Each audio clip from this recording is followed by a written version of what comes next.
नमस्कार, आप देख रहे हैं भारत न्यूज। मैं हूं आपके साथ डिंपल राणा। आइए देखते हैं आज की बड़ी खबर, लेकिन उससे पहले आप हमारे चैनल को सब्सक्राइब करें ताकि कोई भी खबर आप मिस ना कर पाए। अक्सर आप लोगों से मैं मिलता था यूनाइटेड मुस्लिम मोर्चा के हैसियत से। यूनाइटेड मुस्लिम मोर्चा की जो टीम अपना काम कर रही है, हमें ऐसा लगा कि हम जिसकी वकालत करते हैं बैनर भी का भी कंसेप्ट बिल्कुल क्लियर होना चाहिए। 94 में हम लोगों ने जब ये मूवमेंट शुरू किया था तो बैकवर्ड मुस्लिम मोर्चा के ही बैनर से शुरू किया था। इसलिए हमने ये जिम्मेदारी ली है कि हम बैकवर्ड मुस्लिम मोर्चा के बैनर से ही इस काम को आगे बढ़ाएंगे। आज के प्रेस कॉन्फ्रेंस का मकसद ये है, हम ये कहने के लिए आज आपके सामने आए हैं कि हमारे मुल्क में दो ही राष्ट्रीय पार्टी है, एक भारतीय जनता पार्टी है, दूसरा कांग्रेस पार्टी है, और ये दोनों एक सिक्के के ही दो पहलू हैं। इनमें कोई अंतर नहीं है। ये एक दूसरे से मिलकर ही पूरे देश को गुमराह करके रखते हैं। ऐसे माहौल में जो आज राजनीति हो रही है, इस पर कब्जा आरएसएस और जो संघ के लोग हैं, जो कट्टरपंथ के लोग हैं, उनका ये कब्जा है। और ब्राह्मणवादी व्यवस्था को इन लोगों ने यहाँ पे अंजाम दे रखा है। हमारा ये कहना है कि जो बहुजन समाज के लोग हैं उन्हें समझना होगा कि जो ब्राह्मणवाद है वही सैयदवाद है। आज जब तक हम इसे नहीं समझेंगे, हम अपनी कोई भी स्ट्रेटेजी आगे नहीं बना सकेंगे और कामयाबी नहीं हासिल कर सकेंगे। आप देखिए आज क्या हो रहा है इस मुल्क में। बिहार में नीतीश कुमार की सरकार ने पंचायत और नगर निकाय में अति पिछड़ों को आरक्षण दिया। उसके बाद वहाँ से रामचरितमानस पर बहस शुरू हो गई। पूरे हिंदुस्तान में मैसेज गया, बिहार और उत्तर प्रदेश मुल्क के सियासत को हमेशा बदलता है। जब यहाँ सोशल जस्टिस की बात होने लगी तो फिर से हमारे समाज में ब्राह्मणवाद जब कमज़ोर पड़ा तो उसको ताकत देने के लिए सैयदवाद आगे आ गया। अभी जो जमीयत ने प्रोग्राम किया और आदम और ओम और मनु, इन सब मसलों को जो खड़ा करके फिर से समाज को उलझा दिया। हमारा ये कहना है कि ठीक है, आदम अलैहिस्सलाम से दुनिया चली, लेकिन नूह अलैहिस्सलाम के आते आते वो दुनिया समाप्त हो गई। फिर से ये दुनिया नूह अलैहिस्सलाम से चली, जब अल्लाह का हुक्म हुआ कि तमाम जोड़ों को एक नाव पे इकट्ठा करो और यहाँ से निकलो। तो नूह अलैहिस्सलाम ने जब जोड़ों को इकट्ठा कर करके आगे बढ़े तो उन्होंने एक व्यवस्था को डेवलप किया। नूह अलैहिस्सलाम जिनको हम अपना नबी और पैगंबर मानते हैं, उसे जो आर्या है वो मनु कहता है। और उसी मनु के आधार पर जो लोगों ने मनु स्मृति लिखा, उस मनु स्मृति के तहत बहुत दोहन हुआ हमारे समाज का। और आज ये लोग राम राज, हिंदू राष्ट्र के नाम पर फिर उसी प्रवृत्ति को लाना चाहते हैं। हमारा ये कहना है कि बाबा साहब अम्बेडकर ने मनु स्मृति को जलाया था। बाबा साहब ने अपना भारत को संविधान दिया है। अगर यहाँ हिंदू राष्ट्र और राम राज की बात होगी तो फिर से आर्या, ब्राह्मणवाद और राजा राजतंत्र का जो है मामला सामने आएगा। इसलिए ज़रूरी है कि हम अपना बाबा साहब ने जो संविधान बनाया है हम उसके अनुसार चलें, हम लोकतंत्र के हिसाब से चलें। और अगर हिंदू राष्ट्र की बात होती है तो बेहतर होगा कि हम दलित राष्ट्र की बात करें। हम इस प्रेस कॉन्फ्रेंस के माध्यम से ये कहना चाहते हैं कि जमीयत ने कोई नया काम नहीं किया है। उसने जो ब्राह्मणवाद कमज़ोर पड़ रहा था उसको ताकत देने के लिए फिर से एक सगुफा छोड़ा है, और इसमें कोई बड़ी बात नहीं है। आप देखिए, हम मूसा अलैहिस्सलाम को भी अपना पैगंबर मानते हैं, लेकिन उनके मानने वाले भी कौम है यहूदी है। हम ईसा अलैहिस्सलाम को भी अपना पैगंबर मानते हैं, उनके मानने वाले भी ईसाई हैं। उसी तरह समाज में एक सिस्टम है, आर्या आज का ब्राह्मण और आज का ये ब्राह्मणवाद। हमको इसके खिलाफ अगर लड़ना है तो सोशल जस्टिस का जो नारा हम लोगों ने दिया है, राम मनोहर लोहिया ने दिया है, बाबा साहब ने दिया है, कर्पूरी ठाकुर ने दिया है, जिस पर काम आज नीतीश कुमार जी कर रहे हैं। आज बिहार और उत्तर प्रदेश फिर से इसको नेतृत्व दे रहा है। हम इसी बात को कहना चाहेंगे कि अगर आपको आगे आना है, आपको चाहिए, तो इसमें जो है सोशल जस्टिस को मजबूत करने के लिए राष्ट्रीय आधार पर केंद्र के स्तर पर जाति आधारित जनगणना होना चाहिए। धारा 341 में हिंदू सिख बौद्ध के साथ मुसलमानों को जोड़ना चाहिए। 49.5% जो आरक्षण का दायरा है इसको बढ़ाना चाहिए। ये सब काम जो लोग करेगा उसी को जो है 85% जो 85% जो सर्वधर्म पिछड़ा दलित समाज है वो इनको अपना वोट देगा। और बाकी ये लोग कुछ भी कर ले, अब इनके बरगलाने में हम लोग नहीं आते हैं। AIM भी जो है, हमारा ये मानना है वो भी असराफ मुसलमानों की एक पार्टी है, वो भी कहीं ना कहीं इन लोगों को शक्ति प्रदान करती है, मनुवादियों को, ब्राह्मणवादियों को ताकत प्रदान करती है। हम सोशल जस्टिस की लड़ाई लड़ने वाली पार्टियों से अपील करेंगे कि अगर उन्हें इन लोगों को डिफीट देना है, इनसे पनपना है, आगे आना है, तो इनको इस बात को समझना होगा कि इनके जो वोटर हैं वो 85% पिछड़े और दलित हैं, जो सर्वधर्म समाज में है। इनको आप अपने साथ जोड़ो। अगर आप इनको एकजुट करोगे, इनको साथ लेकर चलोगे, तो फिर आपको किसी की जरूरत नहीं पड़ेगी। हम यही कहना चाहते हैं। अशराफवाद, आप मुस्लिम समाज की बात कीजिएगा तो अशराफ की बात आएगी, बहुसंख्यक समाज की बात कीजिएगा तो ब्राह्मणवाद की बात आएगी। हम ये कह रहे हैं कि जिस तरह से बहुसंख्यक में ब्राह्मणवाद है, उसी तरह हमारे समाज में अशराफवाद है, सैयदवाद है। इससे क्या नुकसान हो रहा है? इससे नुकसान यही हो रहा है कि आज आप इस आधार पर, भेदभाव के नाम पर, जो हमारा संवैधानिक अधिकार है, आप हमको वंचित कर रहे हैं, हमको अधिकार लेने नहीं दे रहे हैं। हमारा कहना, आप पर इल्जाम है कि आप मुसलमानों को तोड़ रहे हैं, हिस्से में बांट रहे हैं। सबसे पहले अशराफ ने आपको कहाँ रोका है अपने अधिकार लेने से? हर जगह रोका है। कहाँ पूछा कि नहीं आप? उन्होंने एक साजिश रचा। संविधान तो आप संविधान तो अलग की, तो आइन अलग क्यों होगी? तो आइन अलग क्यों होगी, संविधान अलग क्यों? वो तो मुसलमानों ने, अशराफ ने नहीं बनाई है ना। तो हिंदुस्तान की आइन अम्बेडकर, डॉक्टर अम्बेडकर ने बनाई है। इन लोगों ने एक साजिश के तहत, इन लोगों ने एक साजिश के तहत अपना वर्चस्व बना के रखा। जो मुसलमानों में जो अपर कास्ट है, उच्च वर्गीय है, जो अशराफ मुसलमान है, इन्होंने आज़ादी से लेकर अब तक बंटवारा हुआ तो पाकिस्तान की भी सियासत में, इंडिया की भी सियासत में इन्होंने हमेशा अपना दबदबा बनाए रखा। कभी भी पिछड़े दलित समाज को पनपने नहीं दिया, जुड़ने नहीं दिया। आज भी इन्होंने रोका है, इन्होंने रोका है। जब जब जाति आधारित राजनीति डेवलप करती है, जब जब ये मजबूत होता है, तो ये धर्म आधारित राजनीति में जाते हैं। आपके जमीयत में राइन मंसूरी सलमानी सैफियों को हाफिज कारी मुफ्ती नहीं बनाते हैं? आप अंसारी और राय कुरैशी मंसूरी को हाफिजे तो बनाते हैं, लेकिन डॉक्टर इंजीनियर बनने कहाँ देते हैं? IAS IPS बनने कहाँ देते हैं? तो अशराफ डॉक्टर इंजीनियर बनना है, आला तालीम होती है, अशराफ के हाथ में तो नहीं है वो। आपके हाथ में नहीं है। आपने साजिशन हमें रोक के रखा है ना। कैसे रोक रहे हो? आप क्यादत कर रहे हैं ना। हमारा आजादी जब तक क्यादत तो आपके हाथ में है। आपको तो बता रहे हैं कि हमने उस नस को पकड़ा, हमने उसी नस को पकड़ा कि जो दलित समाज जो आज विकास कर रहा है वो शेड्यूल कास्ट रिजर्वेशन के जरिए कर रहा है। तो फिर क्या उसने हमें रोका। जब संविधान सभा बैठी ना, जब संविधान सभा बैठी तो उसमें अंसारी राय कुरैशी मंसूरी नहीं बैठे, ये शेख सैयद पठानी बैठे, जिन्होंने कहा कि हमें नहीं चाहिए। वो है ना, सरकार थी ना, तो सरकार तो मांग करेगी ना। हम हिंदू, हम बहुसंख्यक समाज के नेतृत्व के ही शुक्रगुजार हैं कि अगर आज मंडल में भी हमें आरक्षण मिला ना, ये BP मंडल की देन है। अगर OBC आरक्षण मिला ना संविधान में और हमें भी शामिल किया गया, तो बाबा साहब की देन है। मुस्लिम लीडरशिप ने हमेशा हमें रोका है। मौलाना अब्दुल कलाम जो है, मौलाना अब्दुल कलाम आजाद जो थे, वो शिक्षा मंत्री, प्रथम शिक्षा मंत्री बने भारत के। उन्होंने तो सभी के लिए शिक्षा का जो समान अधिकार था सभी को दिया। सिर्फ उन्होंने अशराफों का ख्याल रखा, 90% पिछड़े दलित समाज का ख्याल नहीं रखा।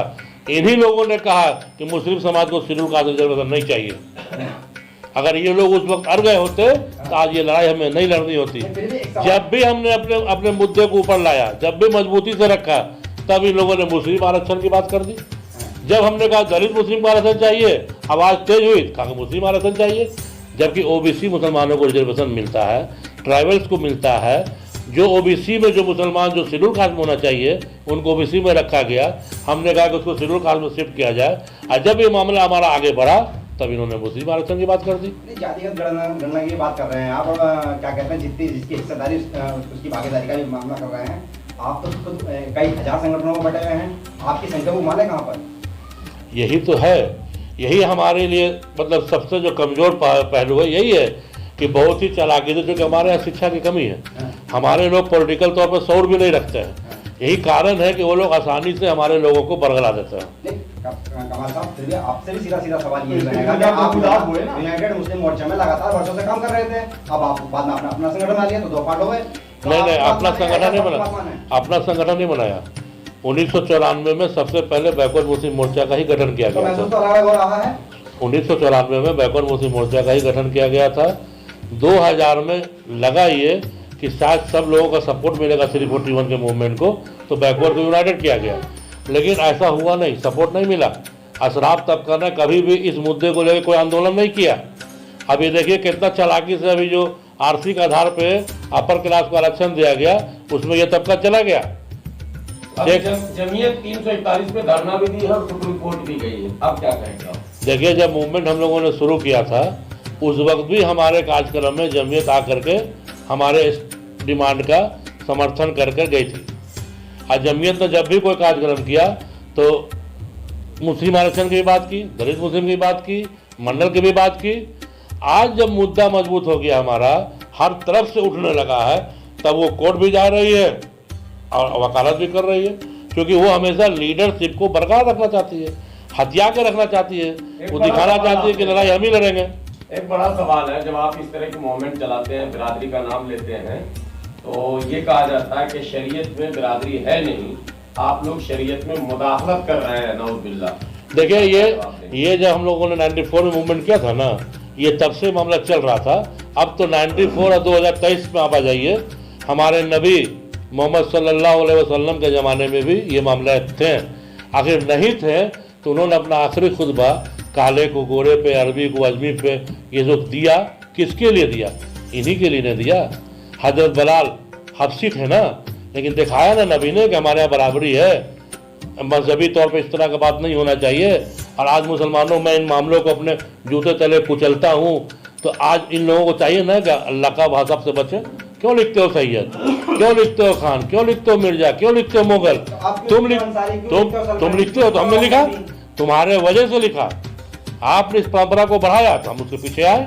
हमने बताया कि अगर तुम सैयद हो तो मैं राही, तुम पठान हो तो मैं अंसारी। हम नहीं चाहते हैं। आज भी मेरे क्वालिफिकेशन में जो सर्टिफिकेट है कमाल अशरफ राइन नहीं है, लेकिन अब हमने जोड़ा है राइन। अच्छा, आप फख्र से कहो हम मुसलमान है बोलेंगे, या फख्र से कहो हम राइन है बोलेंगे? दोनों कहेंगे।